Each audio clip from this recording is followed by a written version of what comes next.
Hey everybody, welcome to Pick Dr. Osborne's Brain. Today we've got some great questions that you guys have submitted, and if you're tuning in live and you want to ask questions, make sure you go ahead and put those into the chat or the feed now, and I'll do my best to get as many answered as I can.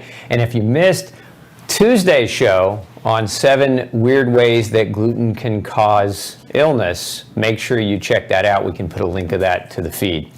But before we dive in, today's episode is sponsored by Gluten Shield. If you're not familiar with Gluten Shield, it is my formulary product that helps to protect you from cross-contamination or accidental gluten exposure. And this week it's on sale. If you use promo code SHIELD, you can save $7 off. So make sure if you got a trip coming up or you're traveling soon, take your Gluten Shield with you, protect yourself from that cross-contamination. All right, let's dive into your questions. So one of the questions that came in by one of our listeners was about quinoa. So is quinoa gluten-free? So technically quinoa is gluten-free. However, there have been a couple of studies now on the proteins in quinoa mimicking gluten enough to create gluten-like reactions in people with issues, celiac disease and non-celiac gluten sensitivity. And it's been my experience clinically that many people that consume quinoa on their gluten-free diet don't do well with it. So it's one of those that I would say be extremely cautious about. And we recommend if you're embarking on no grain, no pain, especially in that first 6 months and you're new to the diet, quinoa is an absolute get it out of the diet. It's a must go. And so again, in that feed, we'll put up an article too as well on quinoa for you if you want to learn more. Peggy wants to know, seems impossible to be completely gluten-free, so is it still beneficial to simply do the best you can even if gluten sneaks in? Of course. The less poison you're exposed to, the better off you're going to be. And if you react to gluten, even if you got minimal exposure versus, say, eating a pizza, I think you're still going to be much, much better off. Now, I think it's also important to understand that 20 parts per million, that's about the size of a breadcrumb or about the size of a drop of water in a gallon of water, so it's a pretty small amount, can cause an inflammatory response. This is the agreed upon scientific consensus for reactivity to gluten is 20 parts per million. So you definitely want to do your best to not eat gluten on purpose. But look, the reality is there are food recalls. People make mistakes. Waiters and chefs and cooks at restaurants sometimes make mistakes. And so, in my opinion, the only really actually true way to not ever have any potential for exposure to gluten is to prepare all your own food at home. But many of you will do that and many of you won't. So just keep that in mind that less is definitely better. None is definitely the best, but there's definitely hope even if you have gluten sneak in on the occasion. Your body's not gonna break down on you permanently as a result of an accidental exposure. Michelle wants to know, can gluten cause high blood pressure? Yes, absolutely it can. I don't know if we can pull up that article on gluten and blood pressure, but we just actually did a nice blog post on all the science behind how gluten can contribute to blood pressure elevation, so you might want to check that article out, Michelle. Let's see, Kelly wants to know, have you seen anyone have trouble with acid reflux when there isn't any grain like bread or rice to absorb the stomach acid before it comes back up? So I'm so glad, Kelly, that you asked this question, because what you said is a common misconception, which is stomach acid coming back up. Generally speaking, stomach acid is not what's creating the irritation. What's creating the irritation, like in people that have acid reflux or GERD, is not acid at all. It's the food that people eat when it's poisonous. In the case of gluten we know can cause reflux, for example. But there are other things in food. There are food preservatives, food dyes, food additives. A lot of the processed packaged stuff is full of junk. And those things irritate the stomach. They irritate the lining. And so when you eat them, what you're experiencing coming back up is inflammatory irritation, not so much stomach acid. So you don't need poisonous grain to sop up acid to prevent reflux. What you really need to do is look at your diet And if you're already following the no grain, no pain diet, great. But if you're still struggling, then it's probably ideal that you get with a good practitioner who understands how to measure your microbiome and how to look at nutrition, vitamin and mineral deficiencies. Because if you've got these other things, your stomach won't heal. Even so, you know, this is very good common. People that come to see me, they've got years, decades of damage to the intestines and stomach as a result of what they've been eating. And so a lot of times they don't heal even after changing their diet. And the reason why is they have malnutrition, and certain nutrients are required to heal. For example, your gut won't heal without zinc. And so if you're zinc deficient, it makes it really, really hard for that to happen. That's just one example of literally thousands of examples that we could give. But it's important, if you're still struggling, you're following what you think is the right diet, to get with a good functional practitioner, you know, again, measuring your microbiome, measuring food sensitivities, measuring your nutritional status. Let's see. What are the most hidden sources of gluten? That's Debbie's question.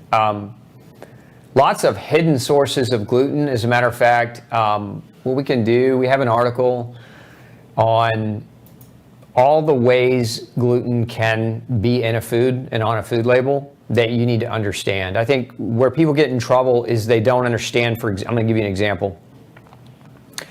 Sometimes you'll see the term on a food package, it'll say maltodextrin, right? And maltodextrin is basically, it's a sweetening, it's a sweet substance derived from different plants. So maltodextrin, for example, can be derived from wheat, corn, it can be derived from potato and tapioca.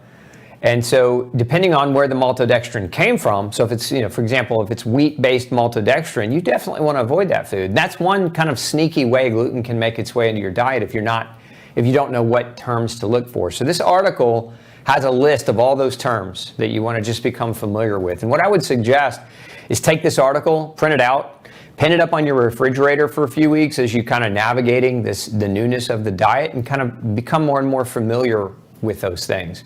And that will help those terms kind of ingrain into your brain, pun intended, ingrain into your brain so that you're not getting glutened. Mary wants to know, do you think the amount of barley used in food coloring is enough to trigger gluten reaction? Yes, I do. If you're gluten sensitive, you should not eat barley. 20 parts per million, which is, again, the size of a breadcrumb, very small amount, is enough to create an inflammatory response. You know, one of the other questions I think that was in the feed was, you know, how long does it take to get the gluten out of your system? And so kind of a simple answer for that is anywhere from 3 to 4 months. So you don't want to have perpetual exposure, even to small amounts of gluten indefinitely, that are contributing to an inflammatory cascade in your body, because it's that inflammation that can really create a long-term problem for you. So Annette says, I'm gluten intolerant. It's so hard to eat regular. It's so hard not to eat regular bread. That's why we created Warrior Bread, Annette. I don't know if you've checked that out, but maybe we can put a link up for Annette. Warrior Bread's grain-free, and it tastes, texture-wise, as close to bread as you can get from a grain-free bread mix. It's, you know, it's a, in my opinion, and in thousands of people's opinions, it's a very, very good product and bread substitute that's actually grain-free, because a lot of these other ones are hard as rocks. They tear up the roof of your mouth. They're full of, you know, GMO products and sugar and other additives that aren't healthy.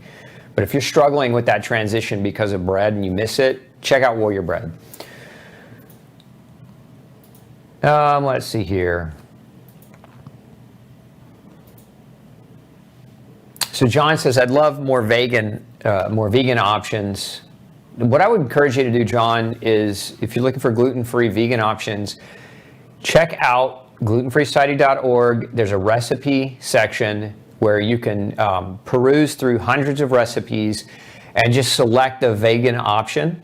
And you'll find a lot of different things that you can use that are gluten-free options that taste delicious. All those recipes on our site are chef developed. So we actually have a chef on our team who spends, you know, lots of time in the kitchen trying to come up with, you know, great recipes for you to have and be able to tap into.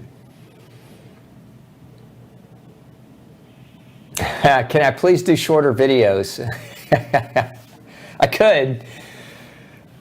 That's, we have a lot of short videos, Weiss, and so thanks for tuning in, first of all, but I get it. Time is valuable and you want to kind of get cut to the chase. Check out our shorter videos. I mean, our Tuesday show usually go about an hour, and our Thursday Q&A usually goes about an hour or so. But we have a lot of short videos that are 10 minutes or less, and you can check those out on our YouTube page, youtube.com/glutenology. Is there I love this question. Is there a difference between the wheat grown in the US versus the wheat grown in other countries when it comes to allergic reactions? Yes, but also no. So is there a difference in the amount of gluten? It depends on the species or the variety of wheat. Many of the same ones grown in Europe are similar to the ones grown here in the US, and so from a gluten content perspective, they're really not any different. One of the biggest differences between grains in Europe and grains in the US has to do with the level of acceptable pesticide and pesticide exposure, particularly the pesticide glyphosate.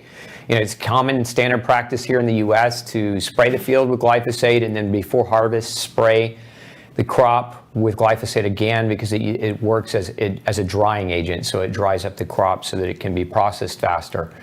But it double poisons the crop, and so a lot of people are reactive to glyphosate. And that doesn't mean that everyone that reacts to grain, that it's just a glyphosate issue, because I get this a lot too. A lot of people say, well, it's not gluten at all, it's just glyphosate. And that's, in my opinion, that's a short-sighted attitude to have, because it is gluten. It's gluten, which we know and can validate through thousands and thousands of research studies and 21 years of clinical experience that people can be gluten sensitive and has nothing to do with glyphosate. But we also know glyphosate's a poison and can make people sick. And so what happens a lot of times when people go over to Europe and they kind of do that test, right, that European grain test where they're eating the grain over there, well, number one, they're not being exposed to the level of glyphosate, so there may be some improvement in their ability to tolerate that beyond what they might experience from something grown over here in the U.S. But then there's also the fact that, and I see this a lot, there's a psychology on vacation, right? When people go on vacation, a lot of times they're on a dopamine, adrenaline high because everything is fun and everything is new and exciting, and so you actually are producing neurochemicals that act as pain suppressants, and so that in a sense natural anti-inflammatories that you're producing in higher quantities while you're on vacation. So I wouldn't use vacation as the judge. Now, if you were over there for months at a time and running that experiment on yourself, maybe it's a little bit different. But if you're over there for a week or 2 weeks, I wouldn't base that decision based on how you felt while you were on vacation, because there's just too much happy chemical being produced on vacation, and when you get back to real life, a lot of that goes away. So you got to be cautious of that as well. I need a gluten-free diet plan. So not a question, but maybe a need for recommendation. So with Maddie, or Matt rather, check out No Grain, No Pain. There's a gluten-free plan there, and there's a 30-day plan for you to follow, and there's meal plans, and there's lots of recipes, over 30 recipes in that book that you can tap into. So if you need a plan like structured, that's a great place to start. Lisa asks, why are the reactions so different in people? It looks different depending on the DNA weaknesses in that individual. Do we need an ancestor search for DNA patterns? So I think the core of this question is, why do different people react differently to gluten? And that's a fantastic question. And I think the ultimate answer is simply as this: we're all unique and we're all different. If you boil it down, let's use something else as an example. If I were to give 1,000 different people aspirin, some of those people would have an allergic response to aspirin that lands them in the hospital. Some of those people would have gastric bleeding that caused them to have a stomach ache. Some of those people would have a negative response, and some of those people might have a positive response. Even though those people are all taking the exact same chemical, right? So think of it like our own uniquenesses are what are going to create our own unique reactions. And so there's so many variables here. There's the variable of your diet, the variable of how you sleep, the variable of whether you exercise and get sunshine, the variable of what kind of stress you have in your life, the variable of whether or not you're taking any medications that could also further deteriorate your health or work to exacerbate a reaction to gluten, like, for example, an antibiotic. There's the variable of what your microbiome looks like. So, I mean, we could go on and on and on about the variables from one individual to the next. And this is why I think it's super important that we never get caught up in worrying about what somebody else, how they're feeling or how they're reacting compared to ourselves. Because if we try to compare ourselves to others in that way, generally speaking, if we're trying to do it to justify whether we eat or we don't eat gluten, I see that as a huge mistake for people. I mean, as we talked about on Tuesday, gluten can cause seizures. And some people, that's the only symptom they're getting. Gluten can also cause celiac disease. And for some people, it's vomiting and diarrhea and weight loss. And gluten can cause autoimmune liver disease. So for some people, it's fatty liver diagnosis. Gluten can cause skin rash. And so for some people, it's a skin rash. And so you don't want to base your ability or your decision to eat gluten, if you're comparing yourself, let's say, to your neighbor who gets the skin rash, but you don't get a skin rash. You don't want to say, well, I'm not going to eat gluten because I don't get a skin rash like my neighbor. You want to pay attention to whether or not you're reacting to that gluten. And again, how do you know? Well, the number one way to know whether or not you should avoid gluten is to get genetically tested. You can also take our free quiz. For those of you maybe new to the show and haven't done that before, we'll put a link down below for the quiz. It's just a simple 32-question quiz. You answer simple yes, no's to. And depending on how you answer, we're going to give you back a reasonable response as far as whether or not gluten could potentially be part of your problem. Sherry wants to know why gluten makes you bloat. One of the reasons it makes you bloat, or many it makes bloat, is because you lack the digestive capacity to break it down. And so what happens when you eat it is it feeds different species of bacteria in your gut that ferment it, producing methane and hydrogen gases as a byproduct that cause that bloating and extension. So that's a big reason why. Donna wants to know, do you buy off the Clean 15 list or only organic? I buy off only organic. I mean, the Clean 15 list, in my opinion, is just it's more of a glorified way to approve non-organic food that could still poison you. Don't kid yourself. A lot of that Clean 15 is related to the thickness of the skin around the food, which, the food grows, just like your body heals from the inside out, the food grows from the ground up. And so what it's pulling out of that soil, if you're saturating that soil with pesticide, that's going to end up in your food regardless of the thickness of the skin. And so I don't subscribe to that Clean 15. I look at it as nonsense. Eat organic, right? Make the decision. Don't sit on the fence. Make the decision, right, to eat food that doesn't contain poison if you want to be healthy. And that's just my attitude about it. I feel very stoic and strong about that because I don't want to poison myself. When will we be able to take the gluten-free certification program for practitioners? We're working on that, Melanie. Thanks for asking. We're working on that program, and it should hopefully coming out 2023. So those of you who have asked about our practitioner program and training, just kind of mark your calendars for 2023. Early 2023 is when we hope to have it ready. Are there any gluten reactions? Mary wants to know, are there any gluten reactions that affect the eye? Yes. Let's throw up, if we haven't already, we have a great article for you, Mary, on gluten and eye disease, because there are a lot of different types of disease that gluten can contribute to around eye health. Let's see here. If you have been gluten tested and are fine, if you have been gluten tested and are fine, I would assume, and are negative, can you eat gluten? Yeah, if you're not gluten sensitive, I don't have a problem with a person eating gluten. You have to, so beyond gluten, right? Let's just go beyond gluten. If you're eating grain, you've got to be cautious about how you eat it and what you eat, because again, a lot of it has additives. It has dough conditioners in it, sugar additives, meat glue. There are other things in grains like heavy quantities of mold and mycotoxins. If you overconsume grain and you're not gluten sensitive, you can imbalance your body's omega-6, omega-3 fatty acid ratio, leading to an enhanced inflammation. There are other proteins in grain that are not gluten proteins that for some people cause intestinal inflammation as well. As an example, there's a family of proteins called amylase trypsin inhibitors, or ATIs. They can interact with a type of receptor in your gut called a TLR, a toll-like receptor, causing inflammation, and so many people react to those. It's not uncommon, even though they don't have a gluten sensitivity. So I say, yeah, if you're not gluten sensitive, you potentially could, but you would want to think about all those other things as well. Okay.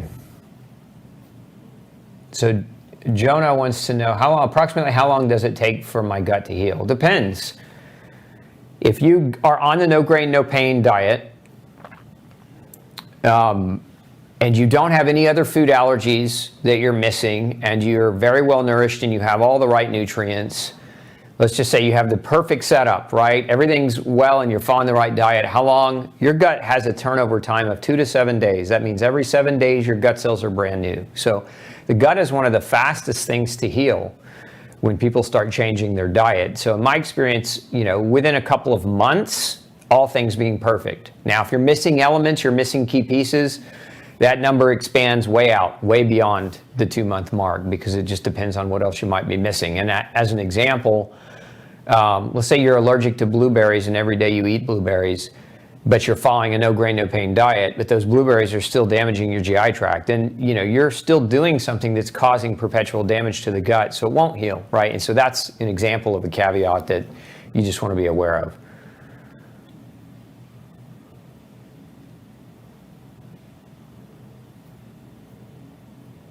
So Michelle's asking, so I want to order your supplements online. Will the heat in the shipping affect the efficacy? Also, will your multivitamin, multimineral be available in the near future? Yes. So right now you can actually buy, we have a product called Multi-Nutrients, which is a phenomenal formula. The predominant difference between Multi-Nutrients and the one we're out of stock on, which is Ultra Nutrients, is Multi-Nutrients has a greater quantity of B vitamins. So it's just a higher B vitamin multi. So you can still order that one. Currently, we still have that one in stock. But Ultra Nutrients, we're hoping here, I hate to give you an exact time frame because of the supply chain right now, but what I'm being told is like 8 weeks, somewhere in that neighborhood, we'll have it back in stock. And as far as the heat is concerned, depends on the heat. Generally speaking, our products are heat stable. But what you wouldn't want is it sitting out in 115 degree Arizona heat for 8 hours before you pick up your mail. Like that, no matter how heat stable a product is, that's not good for a supplement to sit out like that. So I would say if you've got a PO box or something you can have it shipped to, or if you've got a mailbox that's not in the direct heat of the day, I think you'd be just fine. Christine from Costa Rica. Hi, Christine. Thanks for tuning in all the way from Costa Rica. Her question is, what can we do to avoid cross-contamination at home? Number one thing you can do is make everybody else in your home go gluten-free. Now, sometimes that's a reality or a possibility, and sometimes it's not. But what I want to do, Christina, for you, I have a great article on cross-contamination. It's very, very detailed, and I think that will help you tremendously. If we could put a link up on that on our YouTube question feed for Christina, so she can have more information about how to avoid cross-contamination at home.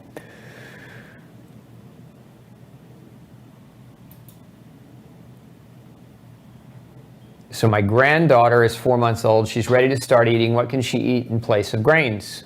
Lots of things.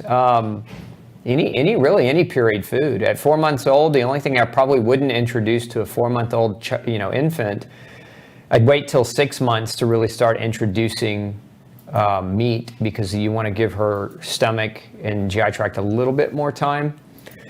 for development, but you can do pureed vegetables is probably what I would introduce first. Pureed vegetables, and as long as she's still breastfeeding. So again, not a meal would I make, or not a diet I would make of vegetables alone in an infant, because they have lots of nutritional needs for growth.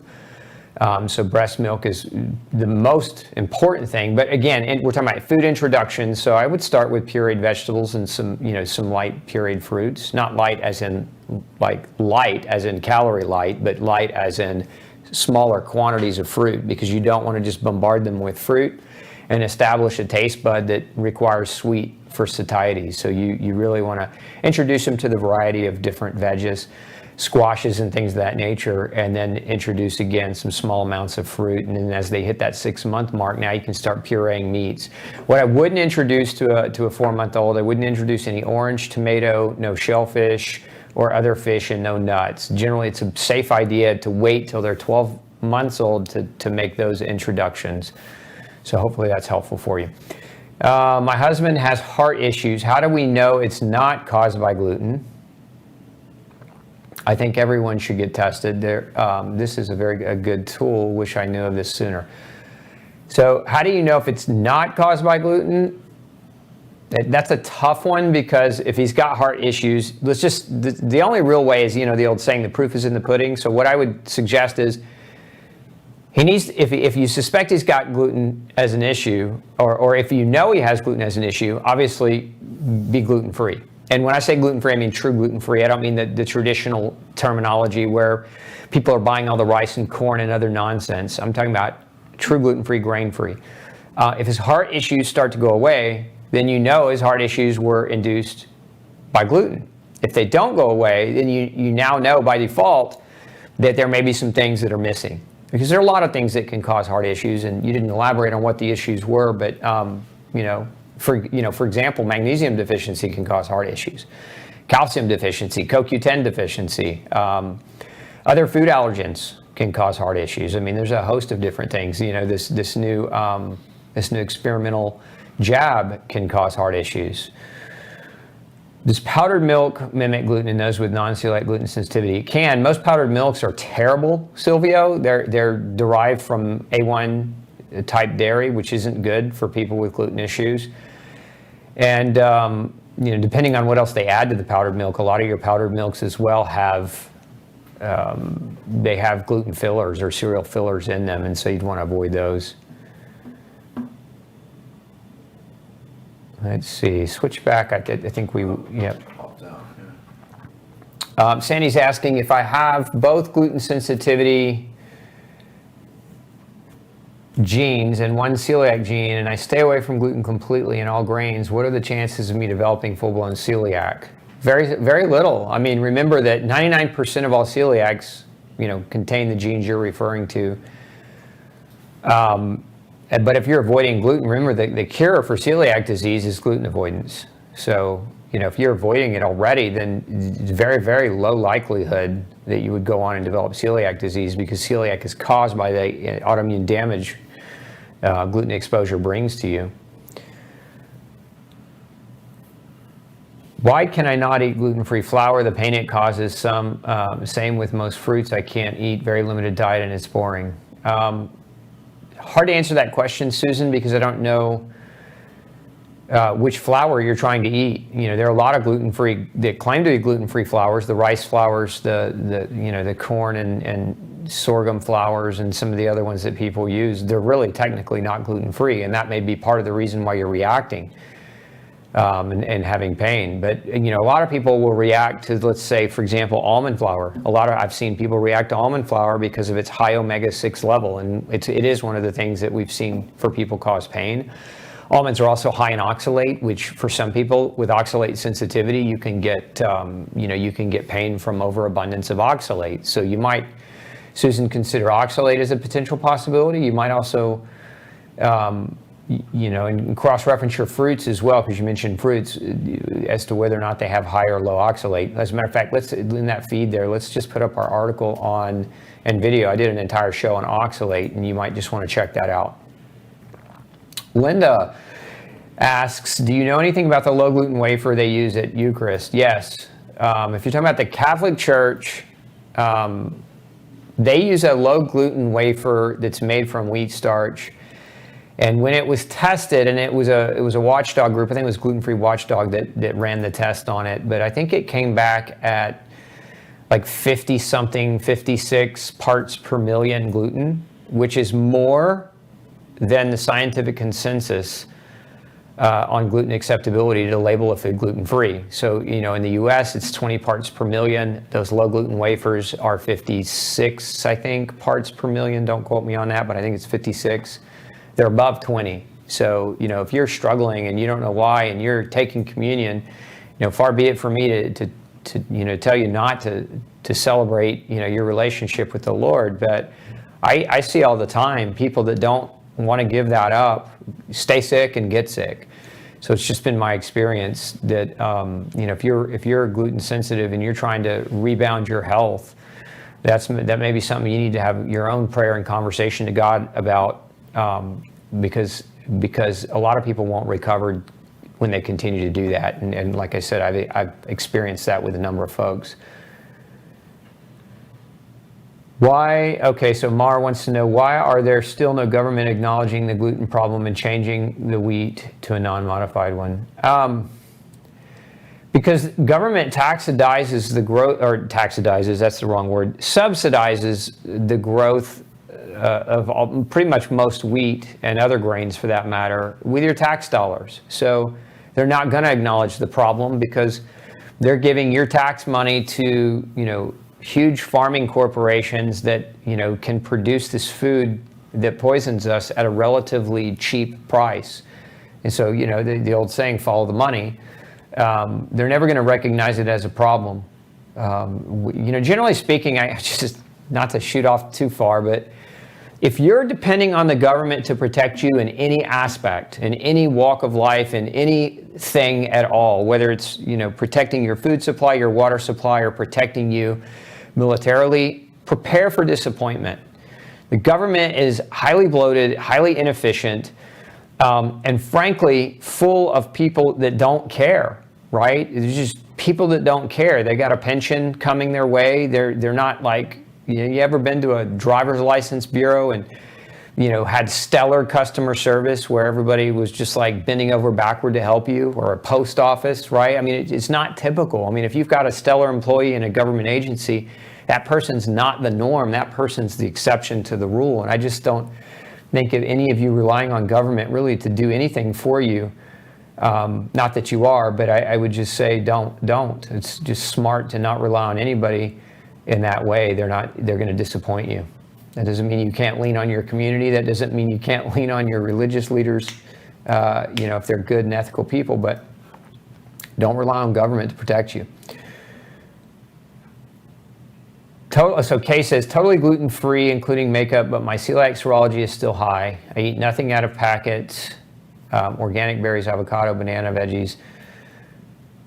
My doctor diagnosed me with refractory. So okay, this is a case where somebody's gone gluten-free. Their serology, which means their antibodies to gluten, are still elevated. And so in that case, doctors will diagnose something called refractory celiac disease, which means you've gone gluten-free, but you're not seeing an improvement or a healing. There are several things that happen with refractory disease. And the biggest thing is that you're not really actually gluten-free, is that you're wheat, barley, rye-free, but you're still eating corn, oats, rice, sorghum, millet, or other pseudograins. That is, in my experience, a major trigger for refractory type of diagnosis. So if I would say, Kay, if you haven't read No Grain, No Pain, do it, because that book will shed a light on that topic for you. We can also we have a great synopsis video of this. It's called What is Gluten?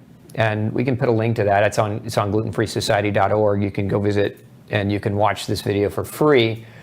But the other thing that we commonly see in a refractory case is medication-induced damage. So if you're on other medications, for example, blood pressure medications, particularly the angiotensin receptor blockers, that class of medicine is notorious for creating villous atrophy and damage. Antibiotics can do it. It's interesting that your doctors want to prescribe you steroids for refractory celiac disease because steroids can damage the gut. Non-steroidal anti-inflammatory drugs can damage the gut. Then there are things that mimic gluten, and probably the biggest thing that mimics gluten that can lead to a refractory diagnosis is yeast overgrowth. So if you haven't had proper testing to see whether or not you have a yeast issue, then that could be, and we're doing a show on that next month, so you may want to bookmark that, but that could be another thing for you that's leading to a refractory diagnosis.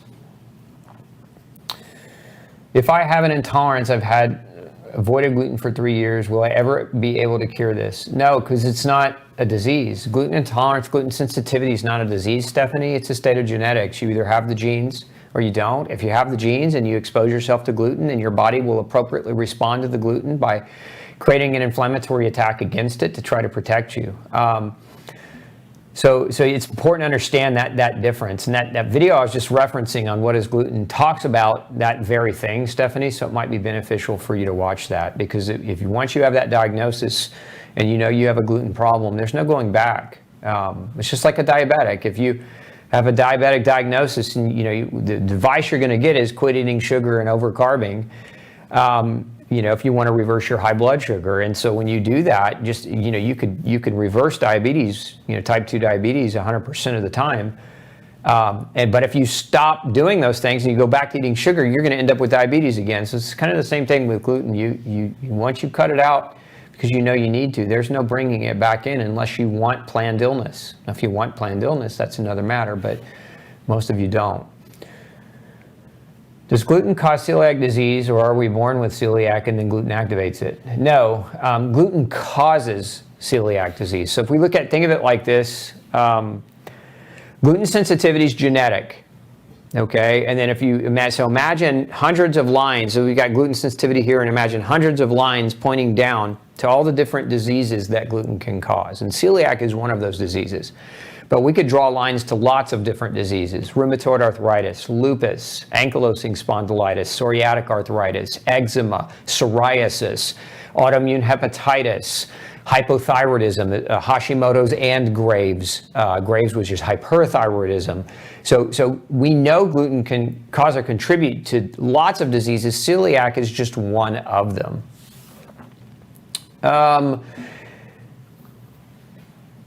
Let's see, somebody's asking about ordering to Europe. If you're interested in ordering overseas, there are caveats to that. The best thing I would tell you to do is get a hold of my customer service department. You can reach out to Jessica at glutenfreesociety.org, and she can help get clarification for you on overseas issues. Is raw yogurt or milk okay to have?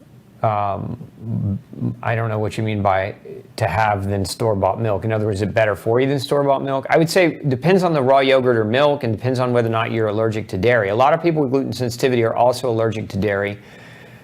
If you're not allergic to dairy and you want to consume, a milk product like a yogurt or milk, I would just say that you need to make sure if it's cow's milk that it's A2A2. If it's not A2A2, then it's going to have the ability to mimic gluten and make you sick.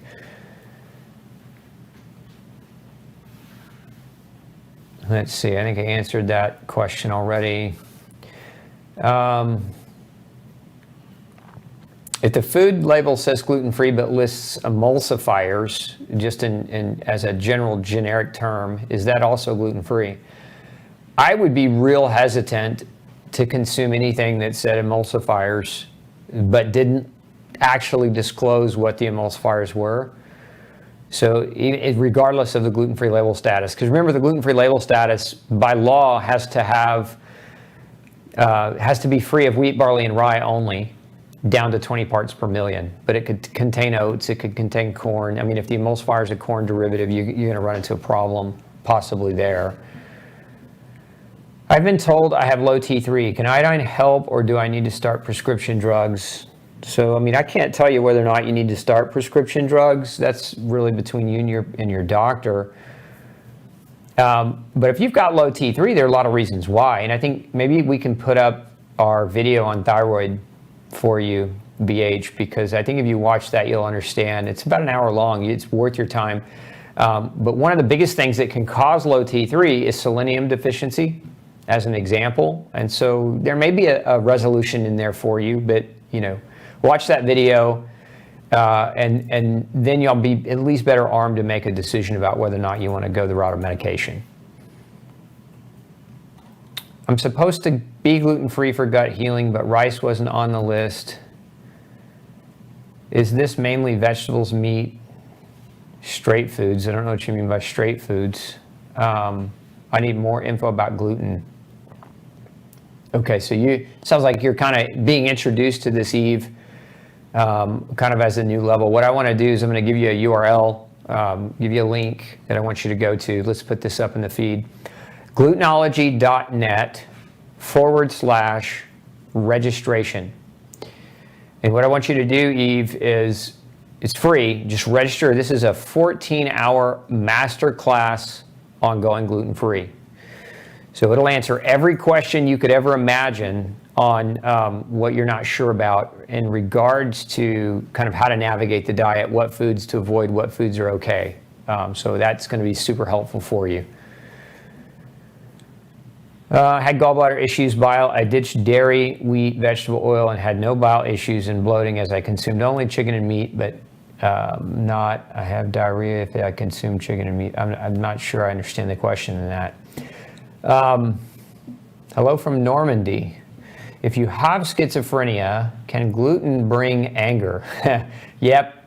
Man, I tell you what, my whole family tree is what I would call a mental nightmare of problems related to gluten. Like I've got family members with bipolar and schizophrenia and other psychological diagnoses because they won't go gluten-free. Now, when I eat gluten, I don't. When I used to eat gluten, I had a lot of problems with anger. I was angry a lot. I would get road rage. And I just wasn't as amenable of a person. So in my own personal experience, gluten definitely brought me anger when being exposed to it. And coming off of it, I don't have that at all. Is the wheat in India safe compared to USA? No, it's not. I think I answered that question earlier. It's the same answer as I gave for the wheat in Europe. If you're gluten sensitive, there is no safe wheat. So that's a misconception. Now, in India too, I think there's a lot of glyphosate use. I don't live there, so I'm not as adept at understanding the nature of the farming industry there. So I don't want to claim to be the expert on India's farming community. But as far as gluten is concerned, there's gluten in wheat. So if you're gluten sensitive, it doesn't matter where the wheat is grown. You shouldn't consume it. So why don't meds tell us the ingredients, and how do I find out if there is something in it that may disagree with me? So they do. That's the thing. With medications, there's in the insert when you open the package, and you should always get the insert from the pharmacist. It's kind of one of those little tightly bound, pieces of paper that you unfold, and it's huge once you unfold it. But there will be a section on that says inactive ingredients. And that's what you want to look for with medicines. Look for the inactive ingredients. That's where all the fillers, dyes, and other compounds that are put in that medication are labeled. And that's by law. It has to be there. And that's what you want to look for. And we also have, it might be beneficial to you, we've got a really thorough video on how to find gluten and other junk in your medicine, and that's on Gluten-Free Society. So we'll put a link up to that, and you can check that out as well.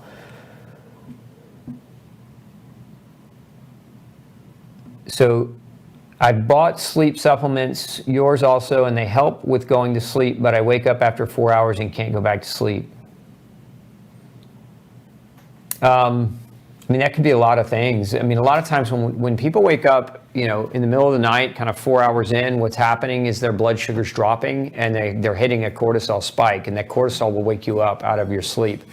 So one of the simple things that you might want to consider in that regard is eating a little bit of carbohydrate before bedtime, so that your blood sugar, stays smooth. The other thing you might consider is a continuous glucose monitor, to see if your blood sugar is dropping at night. So again, I'm speculating here, but that's one of the reasons that we commonly see people waking up in that way. You might also check out our show on sleep. I did a full hour on, some of the more common reasons why sleep is disrupted. Does gluten or removal of it have any relation to lumps in the breast? As in, does it mess with hormones? So, does removal of gluten mess with hormones? It can. A lot of people, gluten has proteins in it that mimic morphine, and so a lot of people getting off of gluten will go through withdrawals, and it can create some hormonal disruption. But I would say in the opposite way, is that eating gluten is a major endocrine disruptor. It's a major hormone disruptor, and there are actually, there's a number of research studies on this, and I see this all the time clinically, is that gluten can create inflammatory damage, and gluten can damage hormone receptors, and gluten can disrupt hormone production in multitudes of different ways. And there's a lot of research on something called polyendocrine symptoms or polyendocrine syndrome with gluten, meaning that people that are exposing themselves to gluten, they don't get the celiac issue as much as they get the hormone dysfunction and disruption. Okay, let's see here.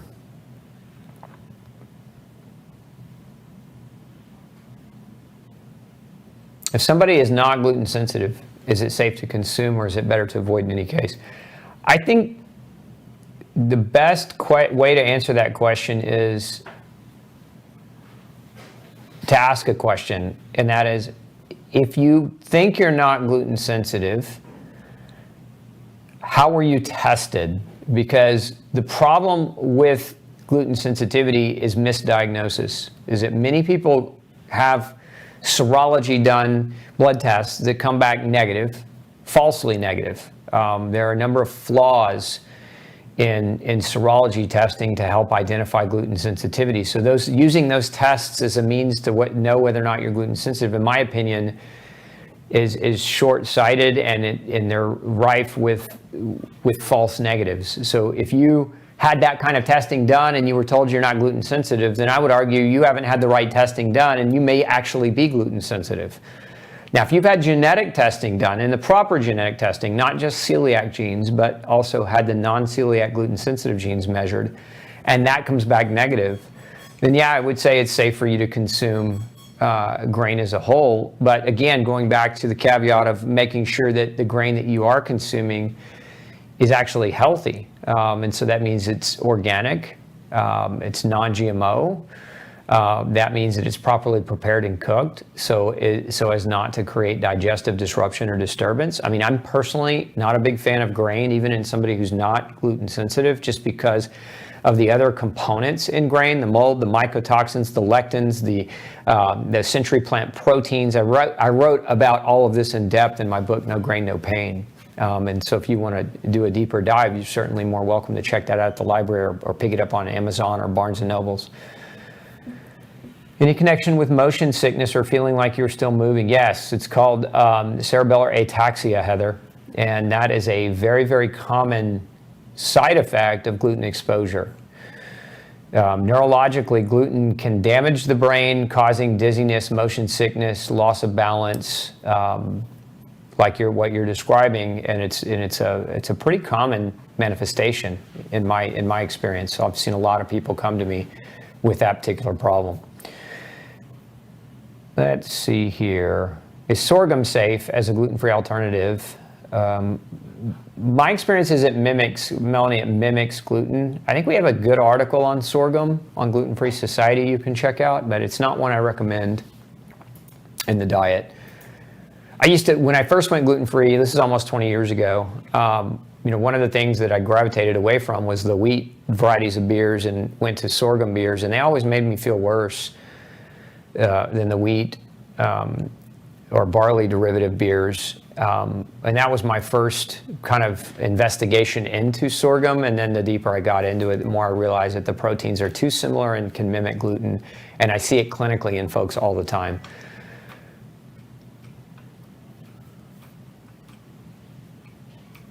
That's a great question. Abraham's asking, why do many centenarians consume gluten and grains for a great part of their lives and live pretty healthy lives? Could they be okay in moderation? There are people that can do that. I don't want to make the claim, Abraham, that everybody is gluten sensitive. And certainly there are unknowns in science and medicine, things that we don't know. Why do centenarians, there are a lot of reasons why we look at the blue zone individuals. So if those of you who don't know what blue zones are, they're areas on the planet where people tend to live into their hundreds. And there are some similarities about these blue zones. One of them is the people are very physically active and they walk instead of driving everywhere. Another is that they have a very slow-paced lifestyle, and so that there isn't the go, go, go, rush, rush, rush mentality. Another is that there's a great family support system in these communities, and so they're enriched by family and traditional culture. Another reason is they're closer in elevation to the sun, and so their ability to make and get more vitamin D is higher. And one of the other scenarios is they don't eat processed food. They don't eat processed food. And so when you have all of those things together, what you create is a more robust human. Right, and remember that gluten is not the thing that is, it's not the glacier, so to speak, that sinks the Titanic. Gluten is one of many elements for a person that can contribute to illness, right? If we look at what contributes to illness in modern society, it's lack of relationship, it's working a job that sucks your soul slowly out of you, it's lack of activity, it's not sleeping adequately, it's not getting outdoor fresh air and sunshine and connecting with nature, it's eating highly processed, poisonous garbage and calling it food, right? Socially calling it food when that's not at all what it really actually is. We have all these things working against us. And in the US, it's polypharmacy. I mean, the average 45-plus-year-old is on, 3 or more medications, I think at last check, 3 or more. So they're masking their body's alarm bells with drugs. And so they're allowing themselves to continue to do the things that their body's trying to warn them against. And then they're using drugs to inhibit that. And then these drugs have consequences and side effects that poison the liver, among other things. And so you just end up with a less healthy population overall. If we look just back 2 generations, just here in the US, those people, those young men and women that went through World War II were far more robust than the average people that we're looking at today. I mean, the average people we're looking at today need a safe space at college. They can't handle the truth. They can't handle a comment without imploding psychologically. They're sick. They have mental breakdowns because they don't feed their bodies right. They don't give themselves the love and the nourishment that they need. And so their bodies respond in a pathological way, which, for many is a loss of an enhanced senescence means increased aging, right? But mental deterioration, physical deterioration. For those of you who want to learn more about that, there's a really great book, 2 really great books, 2 of my favorite. One is called Pottinger's Cats, and it talks about, it's a multi-generational study with animals, particularly cats, that show the mental, physical deterioration of animals when they're fed processed food as a staple in their diet. And then there's another great book written by a very famous dentist. His name was Weston Price, called Nutrition and Physical Degeneration, which documents very clearly that when nutrition is highly processed, then the human frame begins to deteriorate. The bone structure starts to change, the size of the jaw starts to change, the milieu of the microbiome starts to change, and we get all these negative changes as a result of eating things that we're calling real food that aren't real food. And so you have to look at these blue zones. One of the commonalities of blue zones is that processed food is not the staple. And that is my opinion on those zones, and why some of those people can still live long lives while being exposed to some of these other foods, grain-based foods.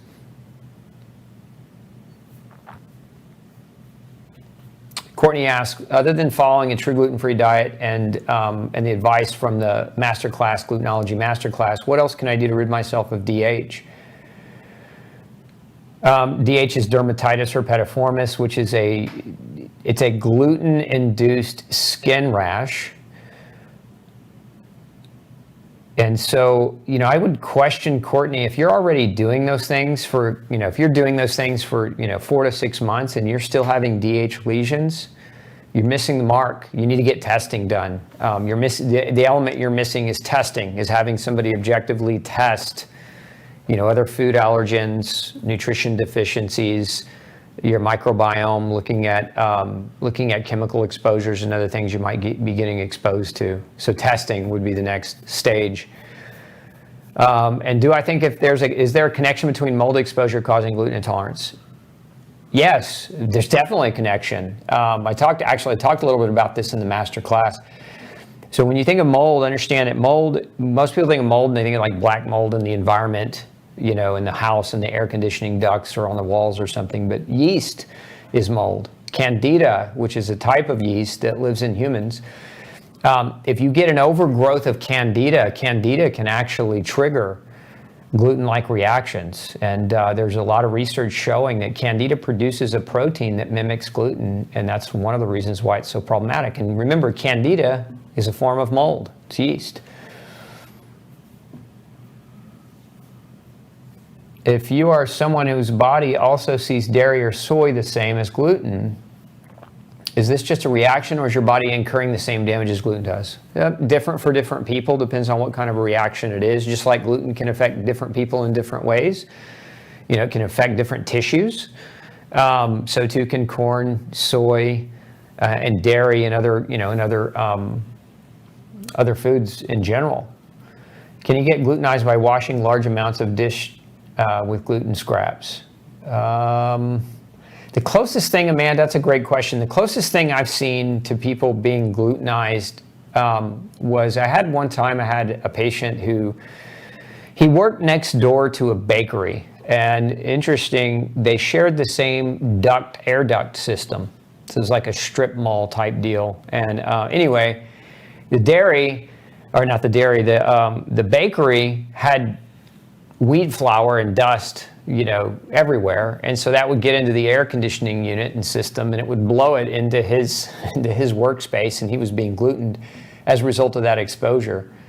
That's probably one of the most unique circumstances I've seen where we didn't have any gluten consumption orally, but it was making a person sick. As far as gluten scraps, there's always a possibility that if you have a cut or a scrape on your hand and that that potentially gets into your skin, it could enter your bloodstream as a possibility. But I would be cautious about it for sure, especially if you're not feeling well. Now, if you're feeling fantastic and you're doing great, I wouldn't worry so much about it. But if you're not feeling well and you're washing a bunch of gluten scraps, I might give somebody else that chore in your house. Does gluten cause vibration sensations in your body? It can. It definitely can. Vibration sensations, what you're describing, Kimberly, most likely neuropathy, so nerve-induced damage. Can you get rid of gluten belly? Yes. You can get rid of gluten belly, but you got to quit eating gluten. And that where I see people not being able to get rid of it is they're still eating some of the other grains that are gluten-based. So what's my typical breakfast, lunch, dinner? It's different. So like this morning, I skipped breakfast, but then I had some beef jerky and a banana, and I'm about to go have some beef stew that has some sweet potato, carrots, and grass-fed roast chunks in it. And then for later on this afternoon, I'm going to have a mixture of cauliflower rice and chicken. So that's today. It may change tomorrow. We've got meatloaf on the menu. A lot of times we do chili. It just depends. I find that taking collagen lessens the effects of grains on my gut. Could it be that I originally had a collagen issue and gluten made it worse? Yeah, it could be. Taking collagen, there are a lot of the amino acids in collagen help to seal your gut, so they can be gut healing and gut protective. Can gluten contribute to traumatic brain injury? Yes. Very much so. Gluten can damage blood vessels, and it can also damage neurological tissue, and that's a dangerous combination for your brain. If someone is having gallbladder bile issues and there's no case of gluten intolerance, can he consume gluten regularly? Boy, that question just keeps coming up. I go back to the default of what I said a minute ago, which is if somebody doesn't think they're gluten sensitive, how were they tested and were they tested properly? If they weren't tested properly, we dismiss that thought entirely and get them tested properly. If they were tested properly and they're having gallbladder issues, we have to ask why. Ultimately, we always have to ask why. If a person, no matter what a person's diet is, we have to ask why. If they're struggling with health issues, we always have to ask why are they struggling with health issues. And again, there are 4 biochemical reasons a person can start to develop problems. The wrong food, gluten's not the only food, right? But the wrong food. Number 2, chemical exposures. In other words, calling chemicals food, right? Which is where a lot of people are today. Number 3, microbiome imbalances. So the GI tract is off, the bacteria, the milieu of the gut is disrupted. And then number 4, nutritional deficit. Vitamin and mineral deficiencies, protein deficiency, other nutrient deficiencies are very, very common. So those things are the 4 things that should be measured, beyond the shadow of a doubt if you're trying to ask the question why. And if you're working with a doctor and they're not measuring any of those 4 things, then all they're really doing is they're appeasing you with drugs to mitigate your symptoms without asking why your symptoms exist. And if that works for you, that's great. If you're trying to figure out why, though, that will never work. Okay, I think we're out of time. What time is it? Yeah, we're definitely out of time. We are 3 minutes over. So per the request of many of you, I'm trying to keep it tighter. Okay, so don't forget, we've got Gluten Shield on sale. That's our sponsor this week, Gluten Shield. You can use the promo code SHIELD and type that in and you'll save $7 off your bottle. So if you're getting ready for a trip or travel, you'll want to have that in your purse or in your luggage with you to protect you from cross-contamination. And don't forget to join me next Tuesday for an episode of the Dr. Osborne Zone. And then I'll be back here next Thursday again for a live Q&A. Have a fantastic week, and we will see you soon. Take care.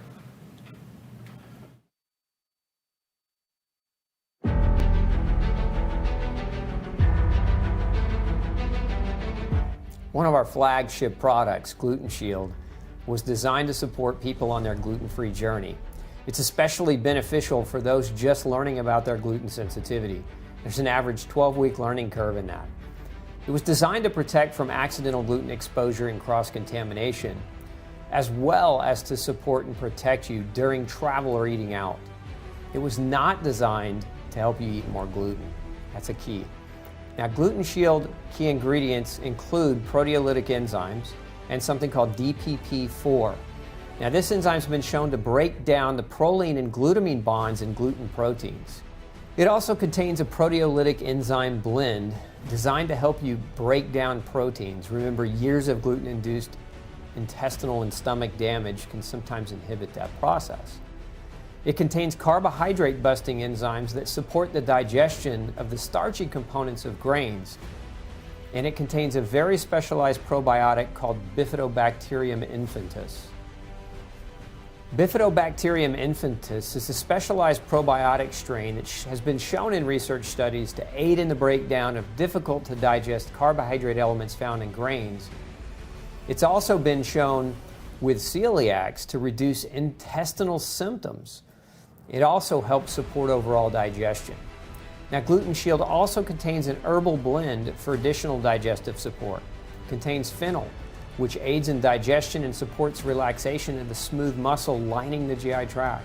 It contains ginger, traditionally used for nausea and upset stomach. It's also believed to promote digestion by increasing the flow of saliva, gastric juices, and bile.